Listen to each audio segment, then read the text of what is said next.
이렇게 11월 18일 금요일에 공부했던 내용 리뷰를 시작하겠습니다.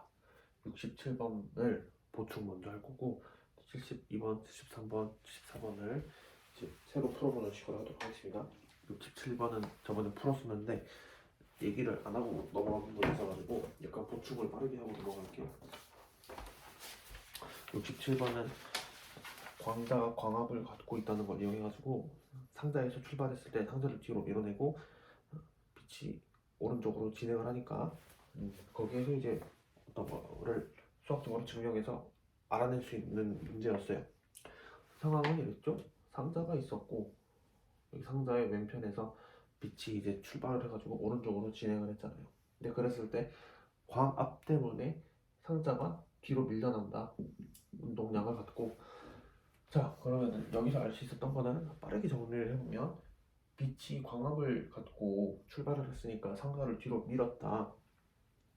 그랬을 때 나타나는 현상, 상자가 뒤로 밀리니까 질량이 뒤로 움직이고 운동량이 왼쪽 방향으로 생겼는데, 근데 우리는 고립계니까 질량 중심이 변하면 안 되니까 오른쪽으로 움직이는 질량도 있어야 되고 오른쪽으로 있는 플러스 P도 있어야 된다. 그럼 그게 어디서 체크가 되는가라고 하는 게 오른쪽으로 진행되는 게 빛밖에 없으니까, 그럼 여기서 빛이 질량을 갖고 움직이는 거랑 똑같고 질량의 그 양을 그 다음에 운동량을 갖고 이동한다 라고 표현을 했어요. 그 다음에 또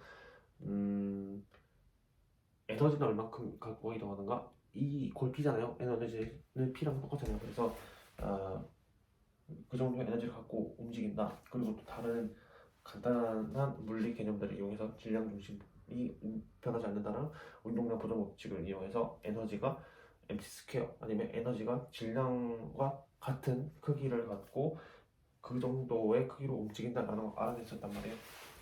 근데 이제 뒷부분에서 조금 더 시사해볼 만한 내용이 있어가지고 이 빛이 어떻게 생겨났는가에 대해서부터 고민을 해봤어요.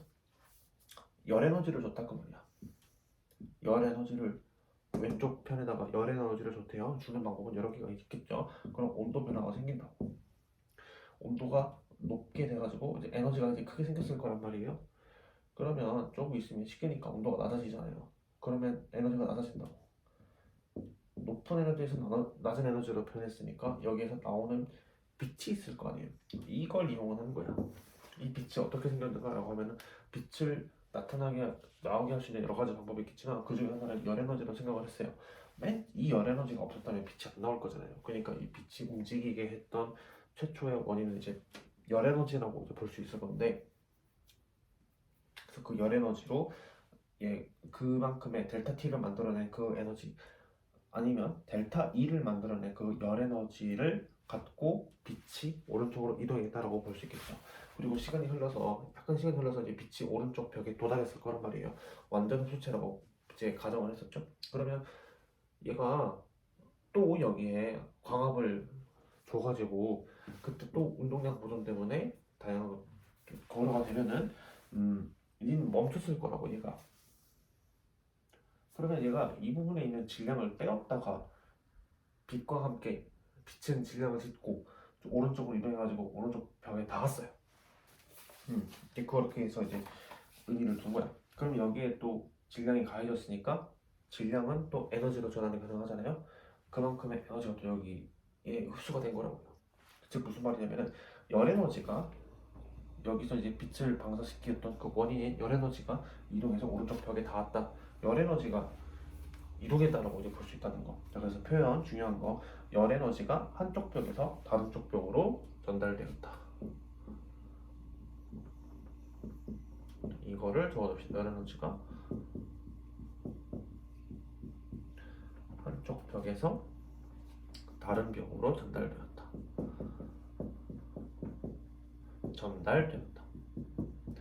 이 말이 있고요. 그 다음에 질량도 움직였잖아. 복사 시 질량이 상자의 길이만큼 이동했죠. 그 말이 있고요. 그 다음에 다른 말로 또 표현할 수 있는 게 있는데 흥미로운 게 열 에너지가 위치가 바뀌어졌죠. 열 에너지가 위치를 바꿀 때 질량이 이동한다 라는 표현도 쓸 수 있겠네요. 자, 열 에너지가 위치를 바꿀 때 질량이 이동했다. 질량이 이동한다. 질량이 이동했다. 라는 표현으로 쓸 수 있겠다. 라는 내용입니다. 67번에서 조금 더 시사했어요. 그리고 다른 거 또 이제 일이 많이 있거든요. 이거를 그 로렌츠 삼각형 있잖아요. 로렌츠 기하학으로 표현한 게 있는데 이렇게 표현해보자고. 맨 처음에 얘는 상자는 빛이 방사되기 전에 이만큼 크기의 질량을 갖고 있었잖아요. 그랬죠. 이만큼 크기의 질량을 갖고 있었어요. 여기가 이제 빛이 방사되기 전 이만큼 크기의 질량을 갖고 있었고, 그 다음에 빛이 이제 방사가 됐고 상자는 왼쪽으로 가고 얘는 빛이 오른쪽으로 갔단 말이에요. 여기서 흥미로운 게 있었어요. 우리가 이 삼각형을 그리잖아요. 여기가 2고 여기 옆에 여기가 질량인데 우리가 이 삼각형을 그리는데 질량이 0인 거 어떻게 표현되냐? 내가 순간 이제 멍했던 거야. 질량이 0이면은 얘가 없으니까 아예 안 그려지나? 길이가 없으니까 이제 그게 아니더라고요. 질량이 없다는 게 우리 유클리드 기하학에서는 이제 길이니까 이제 당연히 0으로 표현이 돼야 되고, 어떻게든 이제 길이가 이게 존재한다는 건, 빗변이 존재한다는 거는 그 성분이 존재한다는 건데, 로렌츠 기하학에서는 유클리드 기하학처럼 생각하면 안 된다라는 거.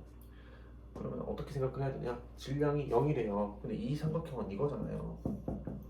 2제곱 빼기 p제곱 삼각형을 나타내는 거잖아요. 질량이 0이래요. 그러면 E랑 P랑 같다는 거거든요. 즉 로렌츠 기하학에서 에너지랑 P랑 같고 질량이 0이다라고 표현을 하는 거는 운동량과 에너지가 같은 이 이등변 삼각형, 직각 이등변 삼각형이었을 때 질량이 0인 거를 표현할 수 있다, 그거입니다. 그러니까 얘를 이용을 할 거예요. 굉장히 흥미로웠어요, 이 부분은. 그래서 얘를 이제 빛이 방사될 때를 표현을 해보면 이렇게 됐다. 이제 상자가 왼쪽으로 움직인다는 걸 표현이 되고 있는 거고, 그 다음에 여기 오른쪽으로 광자, 질량이 0인 거고, 그래서 이렇게 표현할 수 있다. 여기는 P니까 플러스 P, 여기는 그만큼의 에너지. 여기도 삼각형을 이제 분석을 해보면 마이너스 P로 움직이고 있다는 게 표현이 됐다는 말이야. 그래서 우리 책에서 표현된 걸 이제 봐보면 이렇게 됩니다. 얘가 100T는 상자인데 질량이 빛이 어떤 질량을 싣고 갔으니까 꼭 M이랑 이 첫 M이랑 같진 않겠죠. T는 상자예요. 여기서도 알 수 있는 게 여기서 이게 벡터의 합의 원리가 또 들어간다, 그 말입니다. 이 화살표의 크기만 비교를 해보면 얘 크기랑 맞지 않지만 벡터의 원리가 그대로 들어가서요. 그럼 이 벡터 합을 해보면 저 전이랑 똑같다, 그거예요. 그래서 이 표현이 나와요. 4차원 벡터의 성분은 덧셈 성질이 있다, 뭐 이런 식으로. 오케이. 성분은 4차원 벡터의 크기는 덧셈 성질이 없다. 그러나 4차원 벡터의 성분은, 벡터의 성분은 덧셈 성질이 있다. 이런 식으로 표현될 수 있다고 합니다. 걔의 에너지는 복사 에너지와 반동 상자의 에너지를 더한 것 같다. 뭐 이런 식으로 표현이 되는 게 있었어요. 그 다음에 나중 거는 또 이제 빛이 여기에 또 도달을 하면 상자가 정지를 할 거니까 얘가 갖고 있는 광합가 갖고 있는 운동량 때문에 이런 식으로 표현이 가능하다, 그 말입니다. 이렇게 흥미로운 내용이 있었다라는 거 67번을 다뤄봤고요. 바로 72번으로 넘어가도록 하겠습니다. 그리고 72번은 광자의 에너지와 진동인데, 72번은 다른 말로 하면은 플랑크 방정, 이거 방정식이라고 했나? 플랑크의 에너지 공식? 뭐 그런 식으로 표현하면 될 것 같아요. 방금 거는 67번이었고 72번 막스 플랑크가 나옵니다.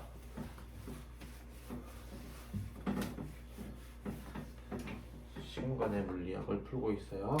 72번 보자. 12번. 자, 우리는 이 문제에서는 앞쪽에 여러 문제가 있는데 가정을 할 거야.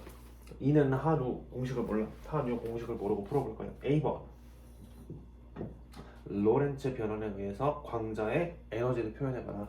어떤 틀에서 에너지가 E라고 표현이 될 때요. 그랬을 때 이제 만약에 로켓 틀에서는 그럼 그 에너지가 어떻게 측정이 될까라는 문제인데요. 어떻게 측정이 될까 당연히 어렵게 생각할 수 있는데 우리는 그게 있잖아요. 로렌츠 변환식이잖아요. 오직 로렌츠 변환식만 사용을 하면은 로켓 틀에서 우리 실험실 틀에서 측정한 에너지를 표현을 할 수 있다 그 말이에요. 그 말은 무슨 말이냐면은 이 에너지라고 하는 게 각 기준 툴마다 다르게 측정된다라는 말이에요. 그리고 하지만 모든 기준 툴마다 똑같이 불변량으로 정의되는 건 있는데 그게 바로 질량이다라는 거는 이제 알아두고 그러다면 에너지와 운동량이라고 하는 개념은 어디서나 다르다, 틀마다 다르다라는 거. 다시 한번 우리가 로렌츠 변환식을 이용을 해보면은 이렇게 되겠습니다. 마이너스 감마를 먼저 쓰고 마이너스 2에다가 감마 더하기 감마 1 마이너스 베타지. 그러니까 여기다가 이렇게 감마 1 마마베 P를 쓰고 감마 베타 얘는 1 감마 1 마이너스 1 이거니까 감마 베타에다가 2를 써주고 여기다가는 감마의 P 이제 이런 식으로 되잖아요. 근데 이 실험실 기준 틀에서 얘가 어떻게 측정이 되냐 그 말이에요. 자 보세요. 그러면 실험실에서 로켓 기준 틀에서 측정된 이 에너지는 2에다가 코시에다가 P에다가 신치인데요. 지금 우리가 다루고 있는 광자죠. 광자는 이제 2는 P입니다. 그래서 코시 세타에다가 2의 신치 이렇게 표현이 되고 얘는 코시 빼기 신치예요. 그래서 얘는 이제 오일로 공식이었나 얘가 이렇게 됩니다. 코시 빼기 신치는 2의 마이너스 세타거든요. 그렇게 알아두면 되겠습니다. 네, 얘가 A번이었어요. 로렌츠 변환식을 이용해가지고 틀이 달라졌을 때, 기준 틀이 달라졌을 때 에너지가 어떻게 측정되냐를 물어보는 문제였어요.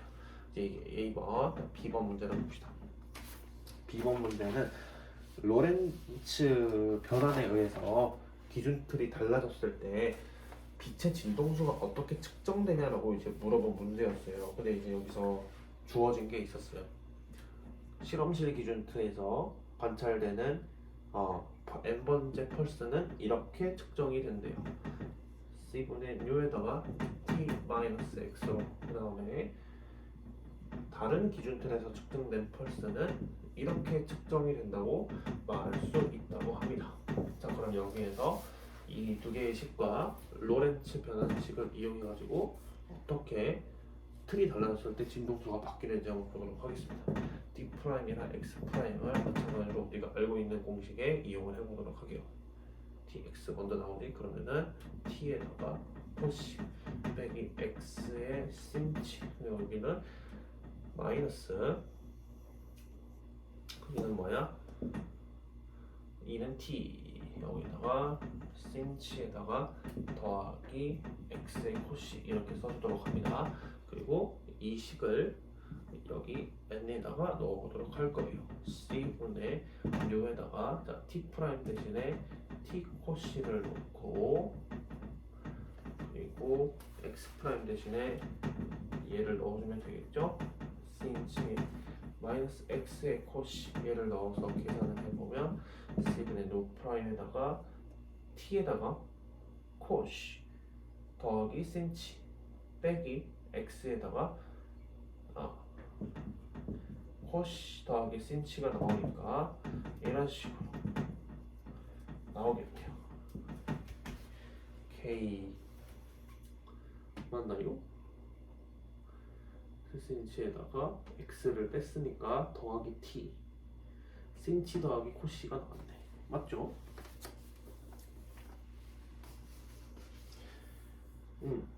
나왔잖아. 그러니까 얘는 뭐겠어? C분의 루 프라임에다가 T 빼기 X고요. 신치 더하기 코시는 엑스포넨셜의 세타입니다.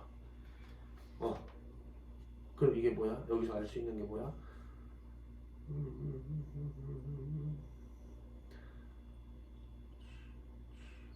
옳지. 그럼 이 n 자리에다가 얘를 넣어서 계산을 해보면은 U에다가 T-X는 루 프라임에다가 T-X가 엑스포넨셜 세타입니다. 따라서 로켓 기준 틀에서 측정한 진동수는 실험실 기준들에서 측정한 진동수에다가 엑스포넨셜 마이너스 세타 관계를 갖는다라고 결론을 내릴 수 있겠습니다. 그래서 빛의 에너지랑 빛의 진동수를 기준 틀이 달라졌을 때 어떻게 측정할 수 있냐라고 말했는데 해결할 수 있는 방법은 로렌츠 방정식이었다. 그러면 기준 틀로 빠른 로켓이 있고 느린 로켓이 있을 건데 그거에 따라서 어떻게 달라져요? 라고 한다면 감마가 다 책임져 준다 그 말이에요. 여기 코시랑 그런 게 다 있으니까 여기서도 어떻게 그 로켓의 속도가 달라질 때마다 그 에너지는 얼마나 바뀌어요? 라고 물어볼 수 있는데 그걸 포함하고 있는 식이 얘가 포함하고 있네요. 세타라고 하는 속도 매개 변수가 그 정보를 포함하고 있다고 보면 되겠습니다. 어쨌든 로렌츠 변환식을 이용한다는 거. 그래서 우리는 A번이랑 B번에서 만들었던 이 식들을 가지고 새로운 결론을 도출해 보도록 하겠어요. 자, A번이랑 B번에서 나온 결론이 있다 그 말이야.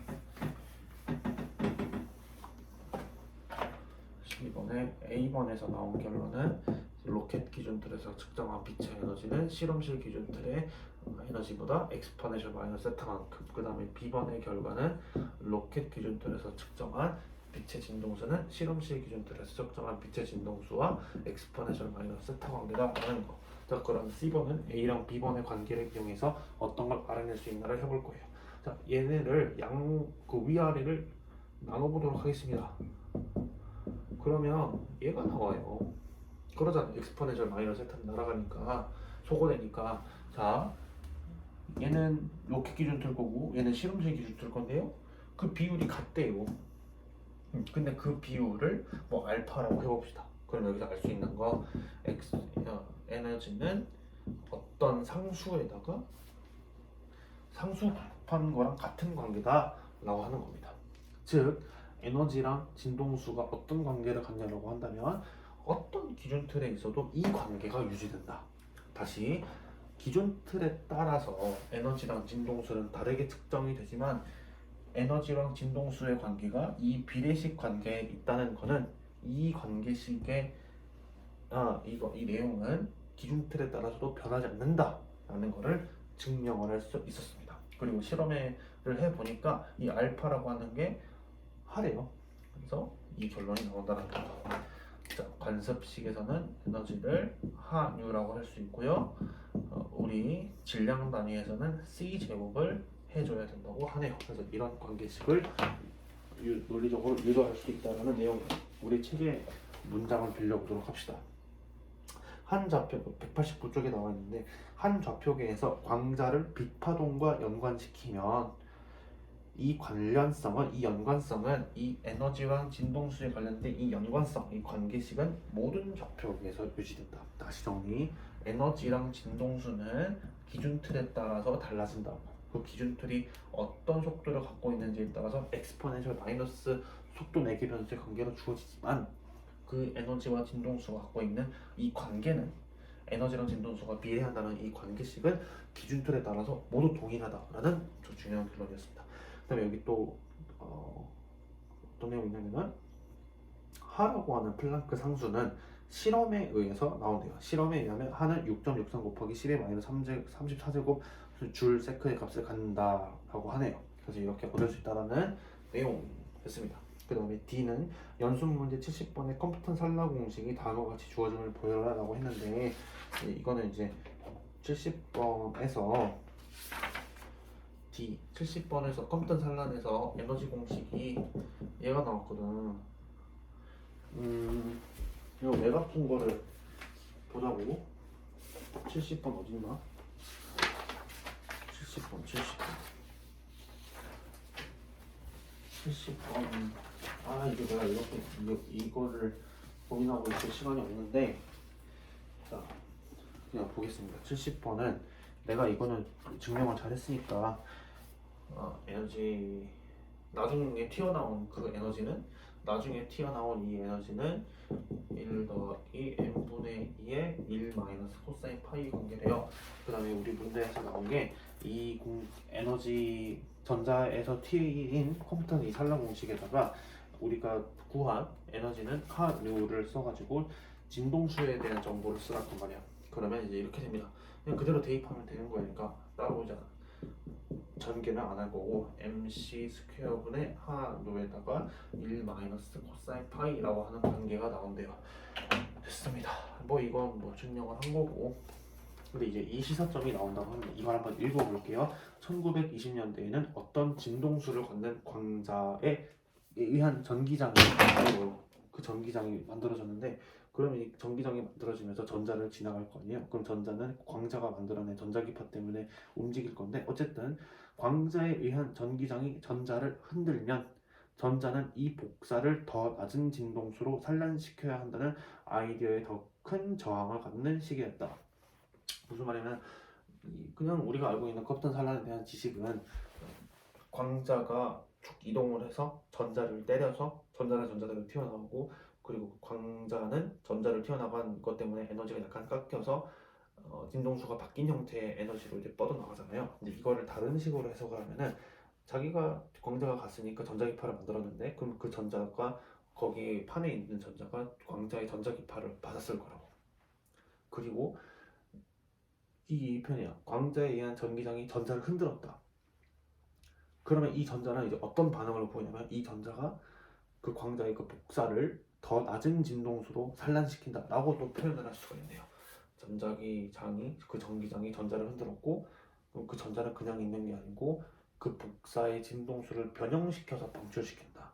그 방출시키고 각도도 변형시키면서 진동수를 변화시켜서 튀어나오게 한다. 더 낮은 진동수로 산란시킨다. 라고 한다고 합니다. 근데 우리는 결론을 알고 푸니까 이런 해석이라고 옛날 사람들이 이해 못할까 하는데, 그 당시에서는 굉장히 좀 받아들이기에는 힘들었을 것 같기는 해요. 그래서 72번까지 풀어봤습니다. 72번은 약간 플랑크의 공식을 증명한다는 거에 대해서 의미가 있는 문제였다고 생각해요. 72번이었습니다. 지금 우리가 20분이 좀 넘겼는데 빨리 끝내야 되는데, 우리의 오늘 메인 문제가 73번이거든요. 73번 중력 적색 편의 문제. 73번 오늘의 메인, 그리고 한 달 전에 나를 괴롭혔던 문제 보도록 하겠습니다. 이거는 따로 많은 해석을 내가 요구하지 않을 거고 공부했던 걸 발표하는 거니까 잘 보세요. 73번. 자, 중력 적색 편의. 당연히 우리는 어떤 지구가 만들어내는 중력이 F는 R제곱분의 G M1 M2라는 걸 알고 있고, 그 다음에 우리가 여기 증명에서 나오는 단위 질량을 써요. 단위 질량의 시험 입자가 고정된 질량 M의 중력 당김에 대항해서 중력에 대항해서 그 애를 위로 올렸을 때 D R만큼 이동하면 그 일은 이렇게 쓰도록 한다 라고 나와 있거든요. 그 문제의 조건인데 뭐 이건 알고 있으니까 단위 질량입니다. 그러니까 질량은 없어요. EM은 이제 중력이 그 지구의 중력이고, 그 다음에 얘를 질량 단위로 변형시키면 이렇게 쓸 수 있대요. GM에다가 C 제곱 R 제곱분의 DR을 해주고 C 제곱분의 GM을 M 스타라고 정의를 하고 더 간편하게 정의를 할 거예요. 그리고 이 시험 입자를 무한대까지 이동을 시키면 직접 적분을 해가지고 R부터 무한대까지 계산을 하면은 이게 나옵니다. R분의 M 스타. 얘로 단위 질량당 이동시킨 1입니다. 자, 이 문제는 들어가기 전에 중요하게 생각해 볼 내용이 있어요. 일단 73번은 중력 적색편인데 어떤 질문을 갖고 시작을 하면 문제를 약간 변형시켜서 빛이 중력장에서 벗어나고 있다. 빛이 지구에서 내가 이거 질문을 정리를 해놨는데 이 질문으로 푸세요. 복사선이 중력장을 벗어날수록 진동수가 감소된다는 것이 관측되었다. 왜 그럴까? 그리고 얼마나 감소할까? 이 질문으로 시작을 하겠습니다. 다시. 복사선이 중력장을 벗어날수록 진동수가 감소된다는 것이 관측되었다. 왜 그럴까? 그리고 얼마나 감소할까? 라고 했는데 이 문제를 풀기 전에 하나의 조건을 달고 가겠습니다. 질량이 있는데요. 얘는 기준 틀에 따라서 안 변하는 불변량이죠. 이 정지 질량을 어떻게 케이스가 3개로 나눠져 가지고 해석을 할 수 있는데, 첫 번째 해석은 얘가 정지에 있었을 때 전구나 태양 같은 거 아니면은 입자 가속기에 의해서 아니면 코스믹 레이처럼 운동할 때. 그리고 세 번째는 이제 이번 중력적 색편에서 나온 내용인데 중력장 안에 있을 때. 자, 어떻게 되냐면 전환되는데 이 정지 질량은 얘가 그 입자나 별이나 전구가 정지해 있을 때는 바로 이제 상대론적 에너지로 그 양만큼 E는 mc 스퀘어만큼 전환이 되고 운동할 때는 T로 전환돼요. 운동 에너지로 전환됩니다. 중력장 안에서는 포텐셜 에너지로 전환됩니다. 네, 이걸 꼭 알아둬야 돼요. 이 관계를. 질량, 정지 질량, 어떤 입자나 전구나 태양이나 양성자 덩어리나 그런 애들의 그 정지 질량은 틀에서는 다 같은데 근데 특징 걔가 정지에 있으면서 뭔가를 방사시키거나 빛을 내거나 했을 때는 in mc 스퀘어를 바로 쓰면 되고 그 다음에 운동할 때는 그 질량이 운동 에너지로 변환됩니다. 입자 가속기는 아닌 것 같고 지금은 생각했을 때 양성자라던가 양성자 그 코스믹 레이라던가 아니면 우주선 같은 거 그 로켓 같은 거 걔네는 이제 질량을 변화시키면서 그 추진력으로 운동 에너지를 변화시키기 때문에 그 운동 에너지를 전환한다라고 표현할 수 있겠고 그 다음에 중력장 안 지금 다루고 있는 중력적 색편이처럼 그 지구가 있는데 어떤 행성이 있는데 그걸 벗어나려고 하는 그 중력장 안에서는 포텐셜 에너지로 전환된다라는 거를 좀 이제 이해를 해야 된다는 거. 그리고 우리가 이 문제에서는 다룰 게 그거예요. 빛이 어떤 복사선이 중력장을 거스르고 위로 올라가잖아요. 근데 얘를 어떤 아이디어에서 출발을 할 거냐면은 질량이 있는 입자에서 출발을 할 거예요. 거기서부터 차근차근 논리를 전개를 할 거예요. 자, 그래서 이 문제를 이해하는 방법. 자, 입자 질량이 있는 입자로서 먼저 시작을 해가지고 사고를 할 거고 그 다음에 얘를 광자에 적용시킬 거다. 질량이 있는 입자에 대해서 이 아이디어를 생각을 해본 다음에 이거를 질량이 없는 광자에 확장시킬 거예요. 그러면 저절로 복사선의 진동수가 어떻게 변하는지를 알아낼 수 있다는 이 아이디어로 풀도록 하겠습니다. 자, 그러면 약간 예식을 우리가 지금 이 문제를 풀 때 필요한 거는 얘랑 얘고 이 아이디어는 여기 내가 쓴 이 두 줄 아이디어는 우리가 딱 생각을 바뀐 상태에서 그다음 문제에 접근을 해보도록 합시다. 다시 한번 이 상황을 정리를 해보면요. 이렇게 되겠어요. 우리가 문제를 풀 때 필요한 식들로 생각을 해보자. 보겠습니다. 다시 중력학생 이 문제를 풀 때 필요한 거는 두 줄. 자, DW는 뭐라는 거야? DW는 M 스타 R 제곱분의 DR 그 다음에 무한대로 갔을 때입니다. 얘는 R분의 M 스타 이런 식으로. 근데 여기서 R은 딱 정해놓겠죠? 숫자겠죠? 어떤 숫자? 그 행성의 반지름? 네. 그래서 얘네는 그겁니다. 숫자입니다. 네. 그러면 보도록 할게요.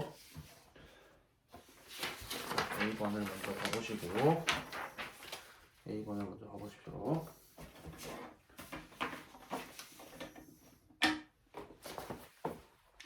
A번 어떤 사람이 지표면에서 워싱턴 기념탑 170m까지 올라갔다. 그랬을 때 구하라고 하는 거 정지 질량 중 포텐셜 에너지로 전환되는 비율을 물어봤네요. 자, 일단은 A번은 어떤 문제에 R이 얼만큼이야? 170m네. 자, 이걸 어떻게 그 논리 구조를 잘 보세요. A번 보세요. B번 어떤 사람이 있는데 어떤 사람이니까 입자의 질량을 갖고 있는 이 사람은 170m로 움직였대.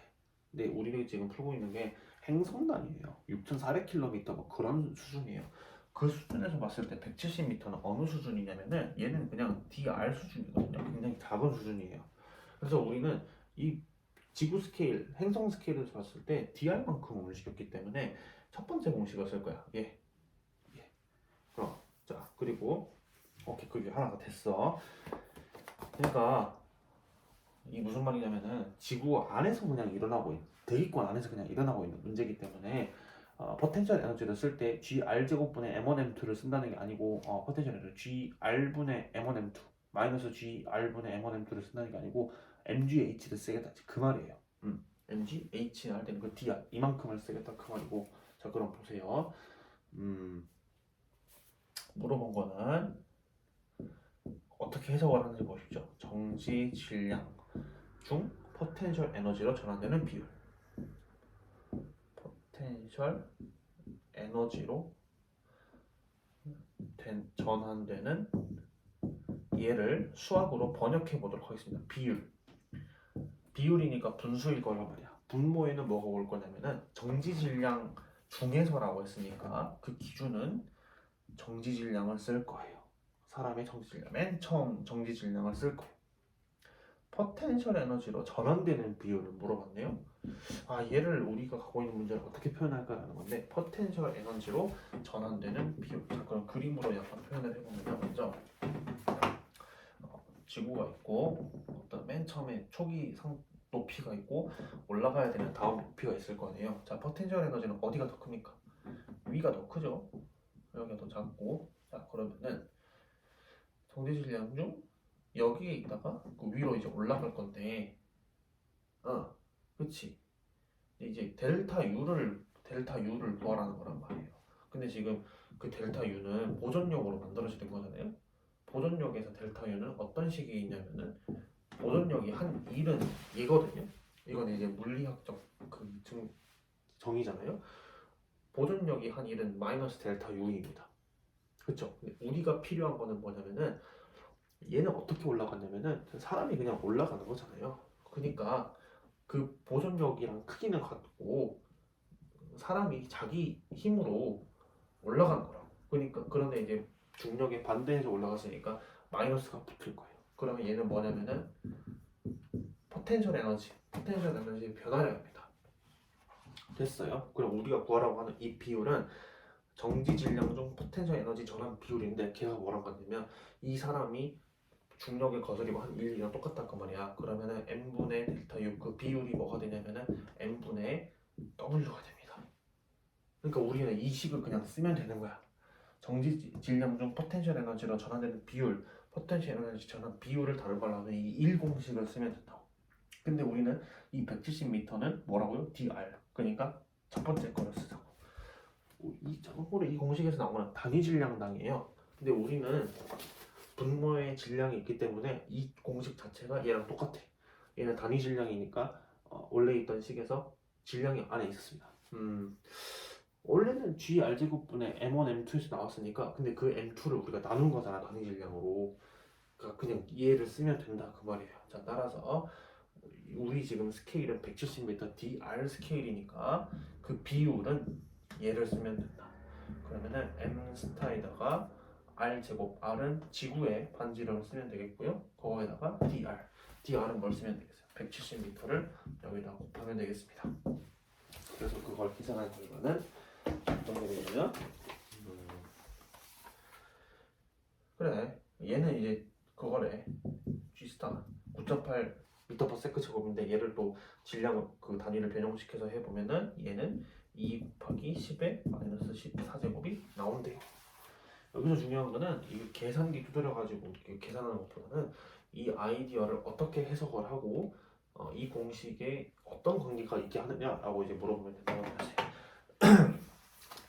그리고 이 상황은 어떻게 볼 거냐면은 사람이 뚜벅뚜벅 걸어가는 거라고 해도 될 것 같긴 한데, 약간 좀 이제 우리가 목적은 이 데이터를 가지고 이 해석 방법을 가지고 광자에 적용시킬 거 가지고 나는 어떻게 가정을 할 거냐면은 이 사람이 하늘로 위로 올라가는 방법이 가스통을 내고 있다고 할 거예요. 그래가지고 가스통이 처음 질량이 있었을 거 아니야. 그럼 얘가 이 포텐셜 에너지를 거스르고 더 높은 포텐셜 에너지로 올라가려면은 가스를 분출을 시키는 거예요. 푸쉬 하고 이렇게 위로.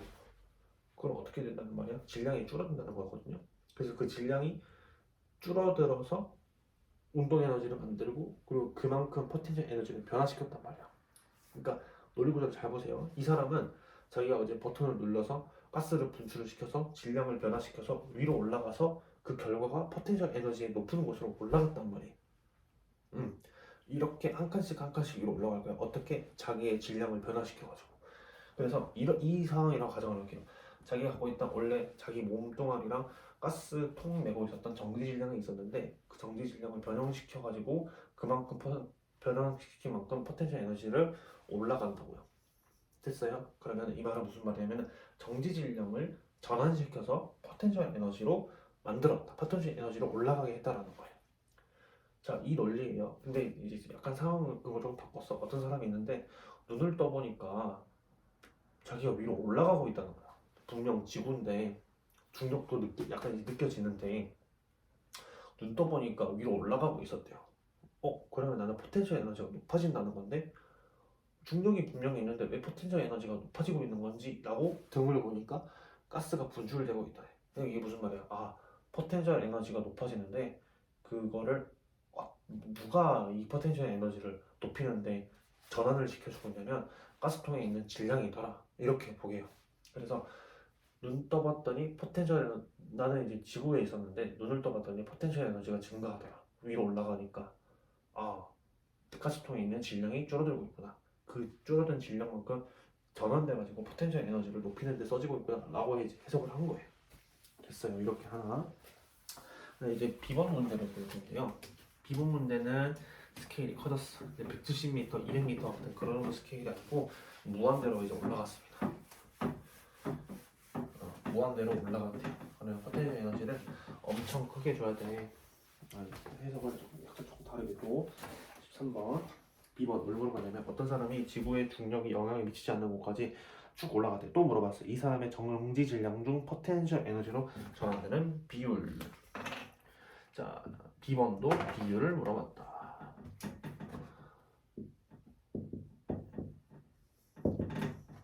자, 이렇게 얘기를 하니까 우리가 방금 A번을 풀었는데 A번의 결론은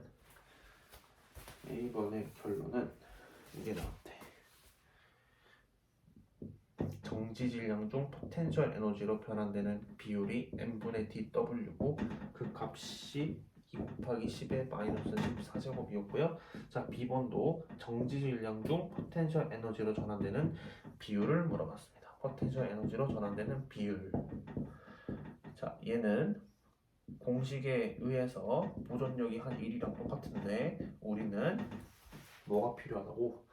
얘는 뭐랑 똑같냐면은 그 사람이 이만큼의 중력의 크기를 거스르 간 거니까 크기는 같고 부호는 반대라고. n분의 w는 뭐지? 얘잖아. 그럼 다 됐네. 지구의 뭐예요? r이 뭐야? 지구의 중 6,400km 쓰면 되고 그 다음에 m 스타 여기 문제에 나와 있는 거 하면 되고 그럼 얘를 풀면은 7 곱하기 10의 마이너스 10승이 나옵니다. 근데 보세요. 얘는요 어떤 뜻을 가지고 있냐면 그걸 어떤 사람이든지 지구에 있다가 무한대로 가려면은 지금 이 공식을 보면은 그 사람의 질량이 필요 없거든. 그 비율을 결정하는 데 있어서 뚱뚱한 사람이 같건 약간 날씬한 사람이 질량이 적은 사람이 같건 질량이 큰 사람이 같건 이 비율만 된다고 말이야. 다른 말로 하면은 정지 질량 중 포텐셜 에너지를 변형시켜 가지고 이제 무한대로 이제 가는 거를 계산했을 때 어떤 사람이 산소통을 내고 있건 그거는 질량과 관련이 없다라는 결론을 여기서 알아낼 수 있다. 그래서 이 아이디어를 잘 보세요. 정지 질량 중 일부가 포텐셜 에너지로 전환이 됐는데 얼만큼 전환이 됐냐라고 해보면 얘는 원래 질량이 있었잖아요. 이 질량에서 델타 M이 있었을 건데 그 델타 M만큼 포텐셜 에너지를 변형시켰다. 근데 얘를 표현은 뭘 쓸 거냐라고 하면은 1식으로 쓸 거다라는 거예요. 우리가 궁금한 건 전기 질량 중 얼마 정도가 포텐셜 에너지를 변했냐. 물리적으로 생각해 보니까 포텐셜 에너지를 변형시키는 건 정지 질량이었다. 델타 M만큼 변형을 하다가 근데 그 크기는 얼마나 될까를 쓴 거는 이 1식이라고 보면 되겠습니다. 그래서 우리가 델타 U를 포텐셜 에너지 델타 U를 어떻게 구하지를 쓴 게 아니고 W를 바로 썼던 게 이제 이 이유가 있다는 거. 그래서 부호 헷갈리는 것도 없이 정확히 고전 역학적 기본 지식을 가지고 A, B번을 풀었다라고 보면 되겠어요. 근데 얘는 이제 질량이 갖고 있는 그 바디에 대해서 이제 우리가 아이디어를 푼 거였고 우리가 궁금한 거는 중력창 안에서 복사선이 이제 쭉 중력장을 거스르고 갔을 때 진동수가 변한다는 건데 어떻게 그걸 풀겠냐 이제 그 말이에요. 질량이 있는 경우는 이런 식으로 해석이 잘 됐잖아요. 그런데 복사선은 빛은 질량이 없잖아요. 그럴 경우에 얘를 어떻게 해석하겠냐 그 말이야. 그 방법이 이제 나옵니다. 빛은 질량이 없지만 어떻게 해석을 하시냐면 빛이 복사할 때 질량을 실어 나르죠. c² 2만큼의 질량의 크기를 실어 나른다라고 우리가 해석을 하잖아요. 당연하게. 그거를 이제 어떻게 해석할 거냐. 자, C번. 마찬가지로 이 균일한 중력장에서 하늘 높이 Z만큼 올라갔다. 이 Z는 지금 170m 정도 되는 그 스케일입니다. 여기서 문제에서 이걸 줬어요. 광자는 정지 질량이 없다. 오직 운동 에너지만 간다. 내가 저번 시간에 그 얘기를 했었거든. 운동 에너지라고 하는 거는 질량이 있는 애한테, 질량이 있는 애가 운동했을 때 이는 2분의 1의 V제곱이면 고전적으로 그렇게 해석을 했으니까 질량을 갖고 있는 애가 운동했을 때 얘 에너지의 정도를 운동 에너지로 표현했다. 근데 광자는 질량이 없지 않느냐. 복사를 할 때는 운동 에너지를 쓰지 않는다. 그냥 복사 에너지를 쓴다. 이제 그렇게 표현을 했는데 나는 이 표현이 맞는 것 같고, 근데 이제 상당히 여기 문제에서 오늘은 어떻게 이제 얘기를 해주고 있냐면 광자가 질량이 없는데 복사가 된다는 거는 자 그러니까 이거야. 광자랑 빛을 같은 거지만 해석을 할 때 이 같은 이제 빛이 진행되는 거에 대해서 복사로 해석하는 것도 있고 광자로 해석하는 게 있거든요. 당연히 똑같은 현상을 분석하는 거지만 이 빛이 쭉 뻗어나가고 있는 거를 복사로 분석을 하고 싶으면 복사 에너지라는 용어를 써야 되고, 이 뻗어나가고 있는 빛을 광자라고 하는 질량이 없는 입자로 해석하고 싶으면 어쨌든 입자가 운동하고 있는 거니까 운동 에너지를 쓸 수 있다. 그런 식으로 보면 되겠어요. 빛이 뻗어나가고 있는 현상은 있는데 얘를 복사로 분석하면 복사 에너지로. 그럼 뭐 한우로 하면 되고 한유로, 그 다음에 얘를 광자로서 해석을 하겠다라고 하면은 운동 에너지라는 표현을 쓸 수 있다라고 이제 여기서 결론을 내려주셨습니다. 그러면은 여기서는 B번, C번은 어떻게 먼저 시작을 할 거냐면 이렇게 해석을 하는 거예요. 에너지 이식이 있잖아요. 에너지는 질량, 정지 질량에다가 운동 에너지를 넣은 것 같다. 근데 광자는 질량이 없으니까 얘를 날아가. 그러면은 광자 갖고 있는 이 에너지는 운동 에너지만큼이다 그 말이에요. 그럼 보세요. 이 산소통 메고 있던 사람은 공기통 메고 가스통 메고 있던 사람은 자기가 갖고 있던 질량의 일부를 배정시켜서 포텐셜 에너지로 만들었잖아요. 질량, 정지 질량을 델타 포텐셜 에너지로 만들었다라고 봐도 되고 전환시켰다라고 봐도 되고, 갖고 있었던 정지 질량 그 에너지를 포텐셜 에너지로 전환시켰다 보면 되는 거야. 근데 그거는 광자도 입자니까 똑같은 원리로 돼야 된다고 지금 확장시키는 거예요, 아이디어를. 그럼 이 에너지는 입자가 정지 질량이 없으면 어떻게 할 거냐? 운동 에너지를 쓰면 한다. 어차피 이 사람은 처음에 정지해 있잖아요. 태어났으면 그냥 정지해 있는데 뭐 눈 떠보니까 움직이고 있대. 그냥 그런 건데 빛은 태어나면 무조건 직진하거든요. 빛이 눈 떠서 태어나봤더니 자기는 이미 C라고 하는 속도로 가고 있는 거야. 그러면 나는 어떤 에너지를 갖고 있지? 라고 하면은 어떤 운동 에너지를 갖고 있다 그 말이에요. 다시 사람은 태어났을 때 나는 질량을 갖고 있다. 그리고 그 질량만큼의 에너지를 갖고 있다라고 그냥 태어나면 되는 거고, 빛은 어떤 핵반응에 의해서 일어나서 방사가 돼가지고 딱 하고 묻어봤더니 빛이 자기는 이미 앞으로 가고 있는 거예요. 어떤 운동 에너지를 가지고. 아니면 복사 입자, 복사로 생각을 해보면 어떤 진동수만큼의 에너지를 가지고. 근데 나는 이제 입자적으로 생각을 해보면 내가 빛으로 태어났는데 광자로서 태어났는데 눈 떠보니까 엄청 빠르게 운동 에너지를 갖고 이동하고 있다라고 이제 보면 되는 거죠. 그렇게 해석을 합시다. 자, 됐어요. 광자는 중력장 하에서 상승할 때 운동 에너지가 포텐셜 에너지로 전환된다. 그리고 그 운동 에너지는 다시 빛을 해석하는 방법 다 똑같은데 복사로서 해석할 수가 있고 광자로서 해석할 수가 있다라고. 이건 이제 내 버전입니다. 복사로서 하고 싶다면은 이만큼의 진동수를 가지고 있다고 하면 되고요. 광자로서 이동하고 있다라고 하면은 운동 에너지를 갖고 간다라고 하면 되겠어요. 그런데 그 두 개가 둘 다 빛을 설명하는 식이잖아. 그 에너지의 크기가 이렇게 된다고도 볼 수 있겠지. 약간 말장난 같은데 공식을 보면 그렇게 보니까 라고 해석을 할 수 있겠습니다. 마찬가지로 중력장 하에서 상승하는 광자의 에너지 손실 비율을 물어봤어요. 잘 보세요.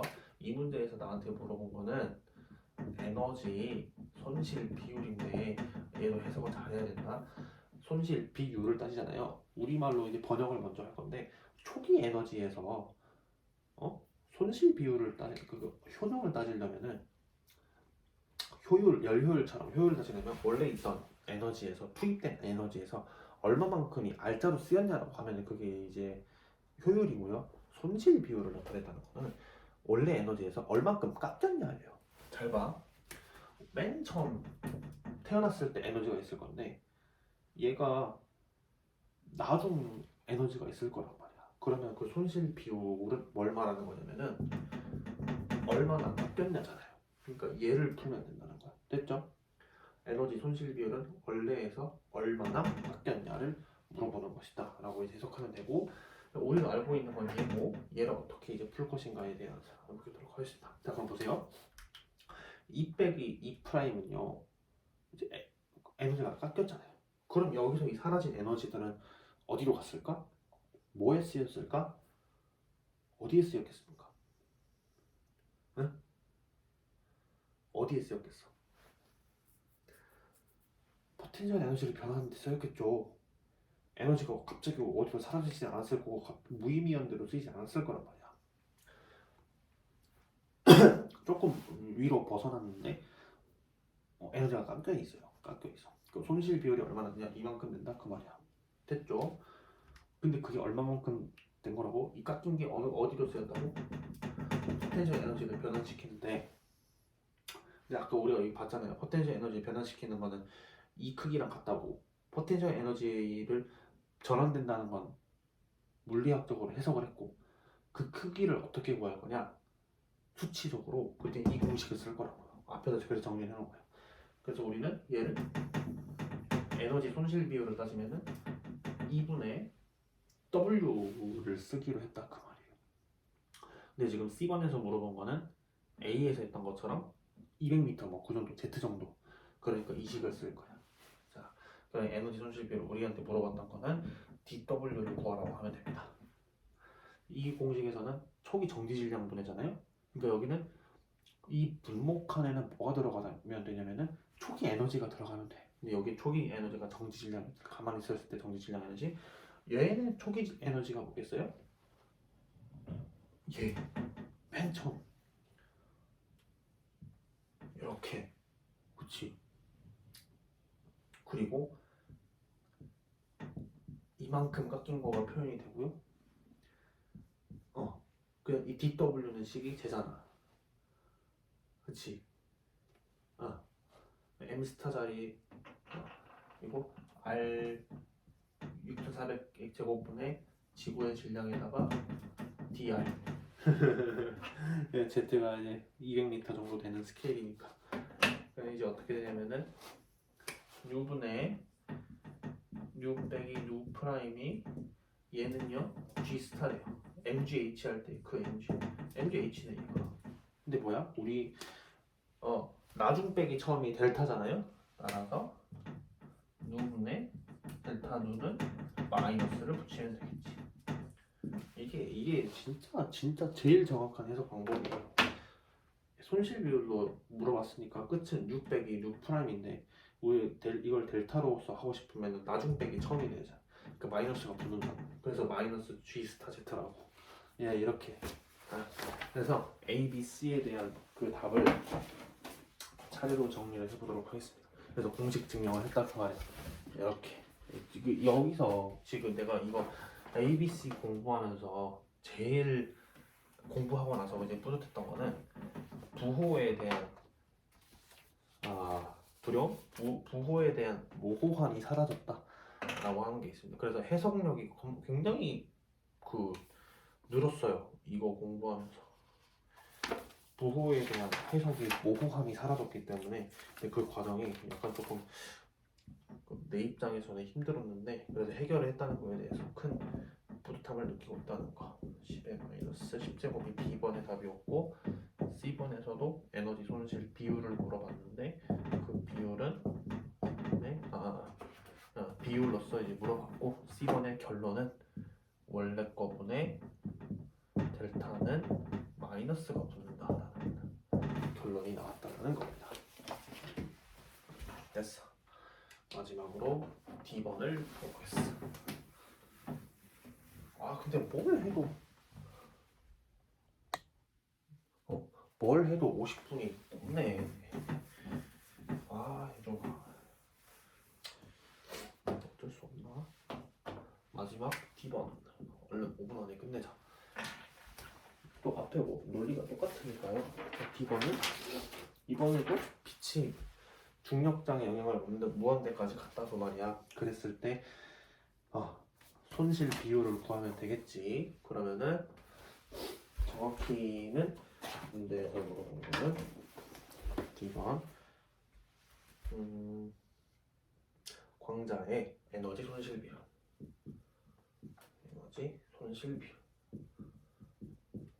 을 구하여라. 에너지 손실 비율은 이제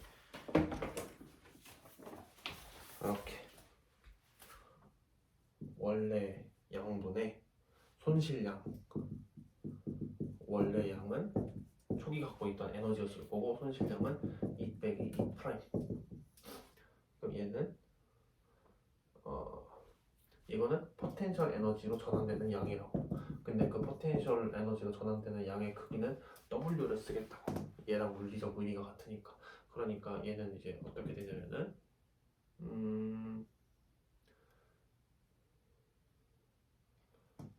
저거 자체가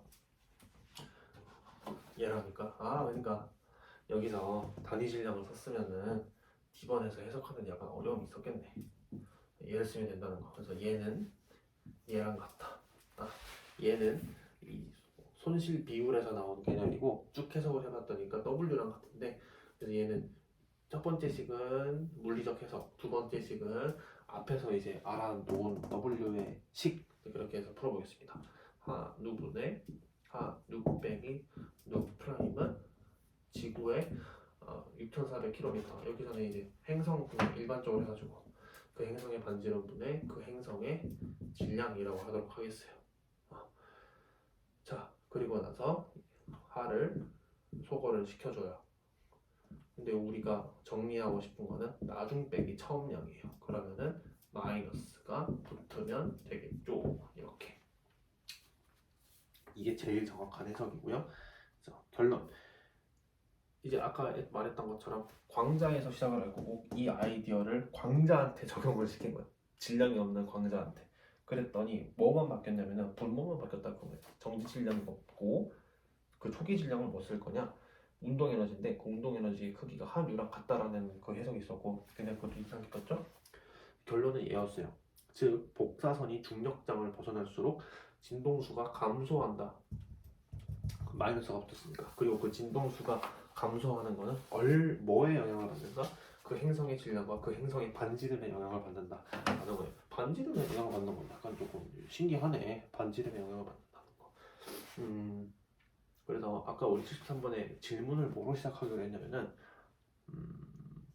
복사선이 중력장을 벗어날수록 진동수가 감소한다고 하는데 왜 감소되냐, 그리고 얼마나 감소되냐는 이만큼 감소된다. 그 크기랑 그 행성의 질량과 관계된다라고 이제 결론을 내렸고, 왜 감소됐냐고 물어보면은 이게 고전역학 공이나 입자의 운동이랑 똑같더라고요. 에너지 보존 법칙과 같은 개념이더라고요. 내가 태어났을 때 어떤 포텐셜 에너지에 중력장이 있으니까 그 중력 포텐셜 에너지에 갇혀가지고 태어났는데, 꽤 큰 에너지로 태어났는데, 어떻게 보면 무한대로 가든 약간 높이 올라가든 그 중력장, 그 중력 포텐셜 에너지를 이겨내고 올라가야 되잖아요. 근데 그 이겨내는 에너지를 어디서 깎아올 거냐라고 했더니, 입자 입장에서는 자기의 정지 질량을 깎겠다. 빛 입장에서는 자기의 진동수로 표현된 에너지를 깎겠다 그 말이야. 그래서 자기가 에너지를 델타 이만큼 쏟은 만큼 전환시킨 만큼 버린 만큼 걔가 포텐셜 에너지 변화량으로 가게 하고, 그래서 그만큼 얘는 높이 올라간다. 높이 올라간다는 게 중력장을 벗어난다라고 표현을 바꿀 수 있겠죠. 이렇게. 그러면 이제 방금 했던 것처럼 그 진동수의 변화가 내가 여기서 느꼈던 게 뭐예요? 질량에만 영향을 받으면 좋겠는데 근데 이게 신기하네요. 완전 비례하네. 진동수가 바뀐다고 하는 게 질량에 비례하네. 이건 진짜 신기하네. 그 비율이 질량에 비례하더라라는 거. 그리고 또 인상 깊었던 건 반지름에 영향이 있다는 거잖아요. 다른 말로 하면은 얘를 이제 어디에 적용시킬 수 있겠는가라고 하는 내용이다. 73번의 해석이 이거였어요. 그래서 중력 적색 편의는 다음과 같이 된다. 진동수가 변하는데 그거는 그 행성의 크기랑 그 행성의 질량과 관계 있다 라는 결론이었습니다. 그럼 마지막으로 74번 시리우스 동반성이었던가? 네, 그 문제를 풀어보도록 합시다. 아 이거 67번 그 보충만 안 했어도 10분 더 빨리 끝나는 건데 그렇지. 14번입니다.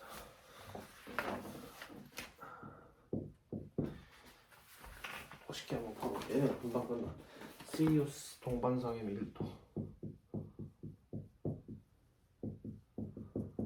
밀도를 구해보자. 어떤 시리우스 별이 있었고 거기 동반성이 있었대. 근데 실험실에서 동일한 원소의 스펙트럼선의 진동순에 대해서 7 곱하기 10의 마이너스의 비율만큼 이동했대. 얘도 물리적인 해석을 하고 싶은데 시간이 없으니까 그 비율을 이해를 잘 해석을 해보세요. 그 비율이 다른 말로 하면은 이 비율이거든요. 그냥 하자. 어떤 특정 원소에 그 진동수가 있었는데 그 스펙트럼선에 이동한 진동수가 이동했대. 그러니까 어떤 변화량이 있었다는 거지. 진동수가 여기서는 스펙트럼상에서 진동수가 변했다는 게 델타 U겠죠. 근데 그 비율이 7 곱하기 10의 마이너스 4제곱이었다. 얘를 가지고 뭘 알아내라고 했냐면은 평균 밀도, 그 동반성의 그 별의 평균 밀도를 구하라 그 말이야. 자 그러면은 우리가 구해야 되는 거는 그 별의 밀도예요. 그 별은 구형이라고 가정을 하면은 3분의 3파이 반지름의 세제곱일 거고 그 별의 질량? 그냥 질량은? 질량은 2 곱하기 10의 30제곱이래 해주면 돼. 근데 우리가 여기서 구해야 되는 게 R인데 이 R을 어떻게 구할 거냐면은 방금 했던 것처럼 여기서 구해보도록 합시다. 자 그럼 따라서 이 행성의 반지름은 델타 누 프라임분의 누에다가 m 스타. 그러면은 얘를 계산을 해주면은 그래 이거 하면 돼. 그러면 얘는 이렇게 되는 거야. 7 곱하기 10에 마이너스 4제곱분의 1.5 곱하기 10의 세제곱을 하니까 반지름은 2 곱하기 10에 6m가 나오고 따라서 얘를 여기에 넣으세요. 그 밀도는 6 곱하기 10의 7제곱 그램 퍼 세제곱 센티미터가 나오더라. 그래서 물보다 6 곱하기 10의 7제곱미터 더 빽빽한 행성이더라라는 거. 이 시리우스의 동반성이라고 하는 동반별의 밀도를 구하는데 반지름이 뭘까라고 했는데 이 반지름 어떻게 구했냐? 스펙트럼 나온 거를 보고 구했다. 천재들 같은 거 이걸 어떻게 꾸역꾸역 알아내네. 네 여기까지 하도록 하겠습니다. 11월 18일 거 문제 리뷰 여기까지.